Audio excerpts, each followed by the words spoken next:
I don't fucking think so.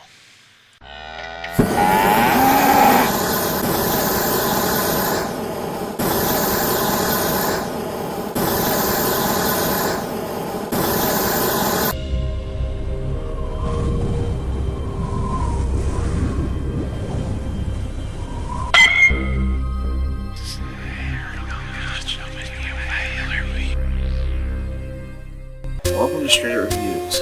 There's no bullshit on the side. After playing Digital Love Story, I decided to check out some of Christine Love's other works, in the order that she created them. So the next in line was Don't Take It Personally, Babe, Just Eat Your Story. And I'm sure it's going to be a great game. Hell, it might even be better than Digital. What the fuck did I just play? Oh, don't get me wrong, it's not a bad game, it's got a great story, but whoa.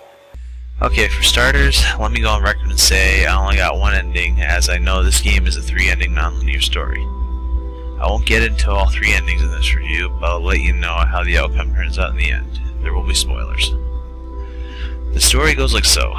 The year is 2027. You play a teacher named John Rook, a middle-aged, twice-divorced, midlife crisis man who was just hired to teach at a private school in Ontario. It seems in this universe, Japan has taken over most of Canada. Anywho, you are introduced by the administration to a system of AMI-based computers that are issued to every student while you are in control of the main hub. As the controller of the main hub, you have the ability to access private messages between students whether they're at home or at school. It's not really a surprise to me, in my high school, they had the same type of system. If you were caught doing anything that wasn't your assigned work, they'd lock you out of the system. The only difference being is that it wasn't portable, you can take it home with you. In the game, you are introduced to 7 students of your class.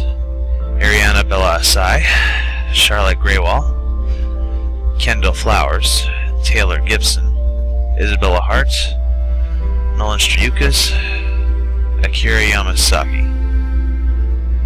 The story revolves around Rook's eavesdropping and whether or not he should interfere with the students' problems.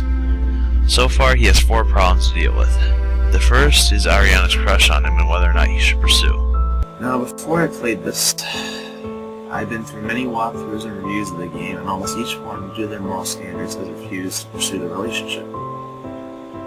Now, I wouldn't blame them, since the whole teacher-student thing has been the subject of controversy for centuries, and I myself agree that it's disgusting.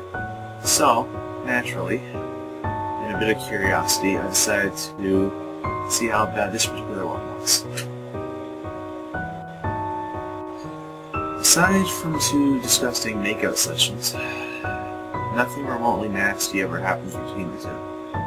In fact, judging by the music and the dialogue, it seems to be treated more or less like a forbidden romance subplot. It's still bad, but let's face it, Christine Love would have done worse if she wanted to. The second involves a falling relationship between Charlotte and Kendall. Whether or not you play matchmaker factors in very importantly on whether or not the relationship lasts long. The third subplot involves the suicide of Isabel, as well as a mysterious girl calling Rook out on it, making his already fucked up midlife crisis mind even worse.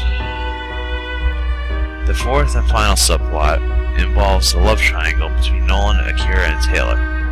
Akira wants Nolan, and Nolan at first just wants friends, whilst Taylor wants Nolan and will destroy anyone to get him. This particular subplot is my personal favorite because you get to decide whether or not you can step in and tell off Taylor, and even then choose whether or not to take the gentle approach or pretty much destroy her verbally. It all comes down to a close. Since I picked the controversial decision as well as handled the relationship problems, I get the ending where you are on good terms with both the students and Ariana. Now, unlike Digital, where control is at your leisure, this game gives you less control save for a few decision-making choices, as well as eavesdropping and checking the local 4chan parody.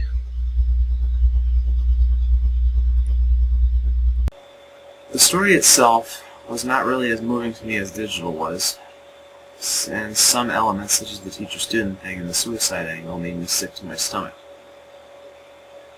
But it wasn't a bad story, and even has a bit of continuity nonsense in the first game, such as John and his connections to J. Rook, as hinted with his work on computers. The computers themselves being manufactured by Omni, the same company that provided the computer that helped save the world and the internet. Though to my disappointment, there's no A.I.s lingering more often than they did in the 80s. It also has a strong message of the meaning of privacy, both for it and deconstructing it. Even making a jab at modern social networks like Facebook and Twitter and all that in the process. As well as a few messages against bullying of all forms. Much like digital, it's free of charge for those who want to play it. The link's in the description below. As usual, debate, argue, and let me know what you missed. Stay tuned for more.